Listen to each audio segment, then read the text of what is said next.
میرے بزرگوں اور بھائیوں،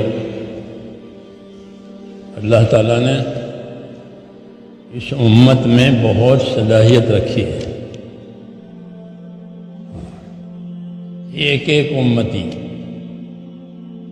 صلاحیت کا مالک ہے۔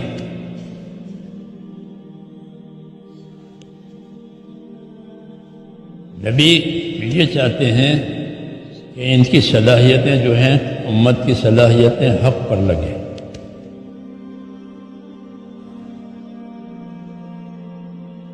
وہ اپنی زندگی کو کسی کا اعلی کار نہ بنائیں۔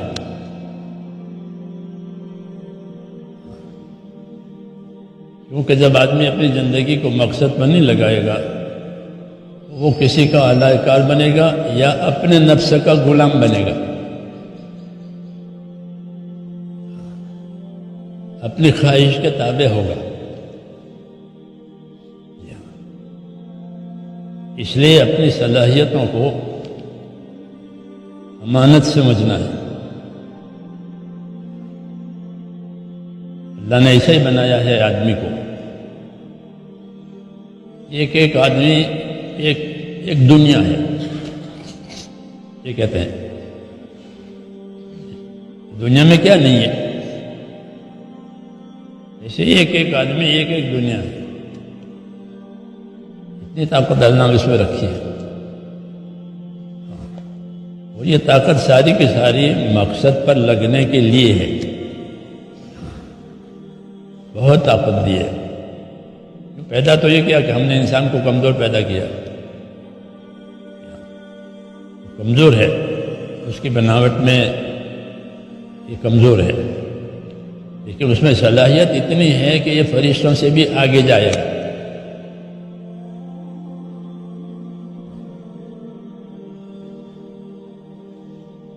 مجھے یہ کہنا ہے کہ نبی کی نظر لوگوں کی صلاحیت پر ہوتی ہے، اس لیے نبی کسی کا دشمن نہیں، وہ نبی سے لوگ دشمنی کریں گے، یہ ہے، اس سے گھبرانا نہیں چاہیے۔ نبی سے، نبی کے کام سے لوگ دشمنی کریں گے ہر زمانے میں، اور صرف انسان نہیں، جن بھی دشمنی کریں گے، یہ ہے۔ وَكَذَلِكَ جَعَلْنَا لِكُلِّ نَبِيٍّ عَدُوًّا مِّنَ الْمُجْرِمِينَ۔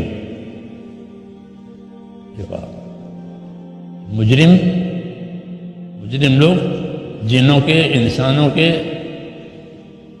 یہ نبی سے دشمنی کریں گے، ان کے کام سے دشمنی کریں گے، یہ اللہ نے نبی کو بتایا۔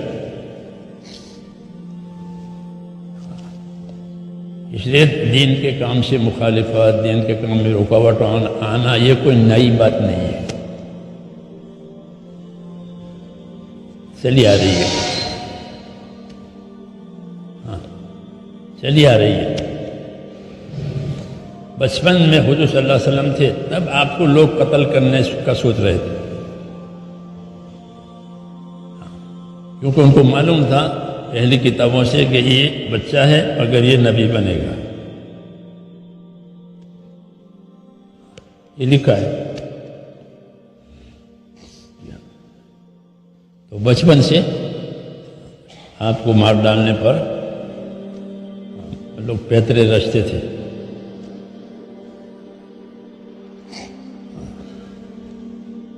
آخر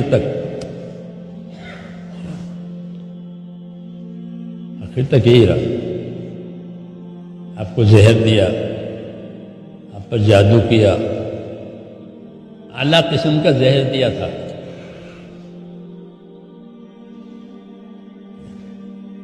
وہ سخت زہر، جیسے کوئی آدمی نے کوئی غلط چیز کھا لی ہو تو موسموں میں وہ چیز اثر کرتی ہے،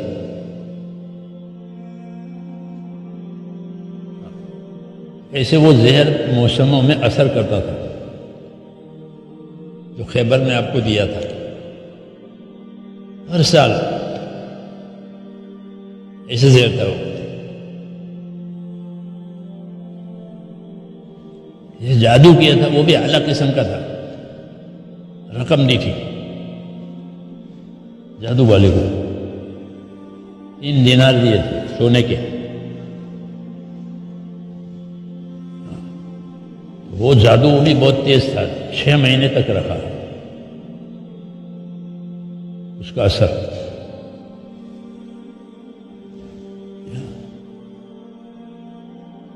اس قرآن شریف کی آیتیں اتری، سورہ فلق، سورہ ناس، وہ پورا قصہ وہی سے آپ کو بتایا گیا کہ آپ پر جادو ہوا ہے، اور جادو کا سارا سامان فلاں کنویں میں ہے، دبایا ہے، اسے نکلواؤ۔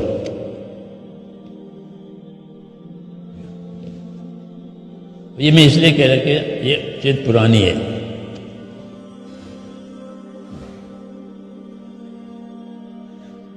کہ حق کے ساتھ دشمنی کرنا، حق کو بدنام کرنا، حق کو بدنام کرنا،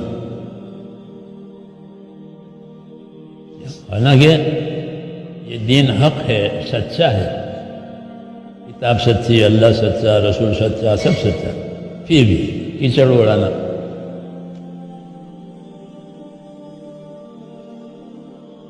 یہ بات ہم کو سمجھائیے تاکہ کام کرنے والے صبر کریں، گھبراویں نہیں، اپنا کام کرتے رہیں۔ کام ہی کام کا علاج ہے۔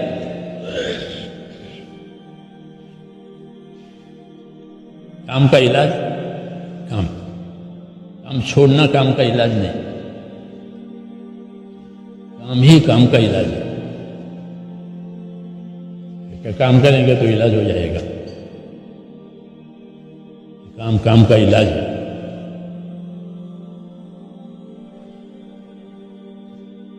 میں کہتا نبی کے دشمن انسان بھی ہوئے، جنات بھی ہوئے، جن بھی آپ کے دشمن تھے۔ جیسے جن مسلمان ہوئے، ایمان لائے، 6 مرتبہ حضور صلی اللہ علیہ وسلم نے جنوں کا اجتماع کیا تھا۔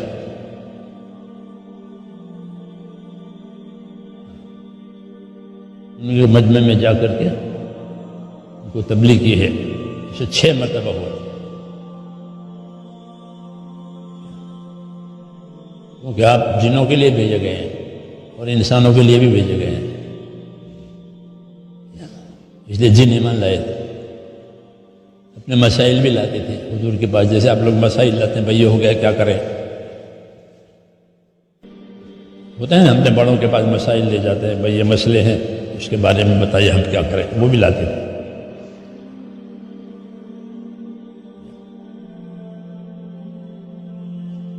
اور ان میں دشمن بھی تھے، جنوں میں دشمنی کرنے والے۔ یہ کوئی نئی بات نہیں ہے۔ ہم اپنے آپ کو اللہ کی طرف متوجہ کریں، یہ ہمارے پاس اس کا علاج ہے، ورنہ ہم کتنوں کو جواب دیں گے، کتنوں کے ساتھ الجھیں گے، کتنوں کے ساتھ لڑیں گے، کتنی کو طاقت ہے، اور پھر ان پہ لڑنے جائیں تو پھر ہم اپنا کام کب کریں گے؟ سمجھدار آدمی نہیں الجھتا، صبر کرتا۔ حضرت مجدد رحمۃ اللہ علیہ ہمارے بزرگوں میں سے ہیں جو سرہند میں دفن ہیں، ان کے ذریعے سے اللہ نے بہت کام لیا ہے اس ملک میں، لیکن ان کی بھی شکایتیں گئی بادشاہ کے پاس۔ جہانگیر کی حکومت تھی تو جہانگیر نے جیل میں بند کر دیا مجدد صاحب کو گوالیر میں۔ وہ مجدد صاحب کے مرید اور ان کے شاگرد بہت تھے، اکیلے نہیں تھے وہ۔ شاگردوں نے، مریدوں نے کہا کہ ظلم ہو گیا کہ آپ کو بند کر دیا، ہم بادشاہ کو قتل کریں گے۔ جوش ہوتا ہے نا، وہ کیا سمجھتا ہے اس کے باپ کا ملک ہے، یہ ہمارے زمانے میں ہم جہانگیر کو قتل کریں گے، اس نے کیا سمجھ لیا؟ تو حضرت مجدد صاحب نے فرمایا کہ اس کو قتل مت کرو۔ کیوں کہ جب تم اس کو قتل کرو گے تو ملک میں فتنہ ہوگا، کیونکہ اس کے بھی حامی ہیں، بادشاہ کے بھی حامی ہے جی، تو میرے حامی ہو، میری حمایت وہ ان کی بھی حمایت ہی ہے، تو پھر فتنہ ہوگا تو ہم کو فتنہ کی آگ بجھانی پڑے گی، اپنا کام نہیں کر سکیں گے۔ یہ مجھے اپنا کام کرنے دو، یہ حکمت کی بات ہے کہ پھر آگ لگے تو پھر آگ بجھانی پڑے گی، یہ کام کا ہوگا۔ اس لیے کہا کہ اس کو تو محل میں رہنے دو، جہانگیر کو مجھے جیل میں رہنے دو۔ دیکھو اللہ کیا کرتے ہیں، اور تم اس کو مار ڈالو گے تو پھر تم میرے حمایتی اس کی حمایتی لڑیں گے تو نتیجہ ہوگا کہ آگ لگے گی، تو پھر مجھے آگ بجھانی پڑے گی، میں اپنا کام کروں گا۔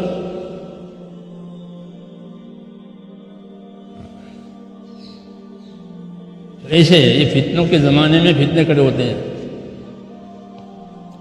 تو فتنوں کی آگ بجھے گی تو اپنا کام نہیں ہونے کا۔ جو کچھ سنا گیا اللہ اس پر عمل کرنے والا اور آگے لوگوں تک پہنچانے والا بنائے۔ مزید اصلاحی بیانات کے لیے ہمارا یوٹیوب چینل ایمان و یقین کو سبسکرائب کریں۔ جزاک اللہ۔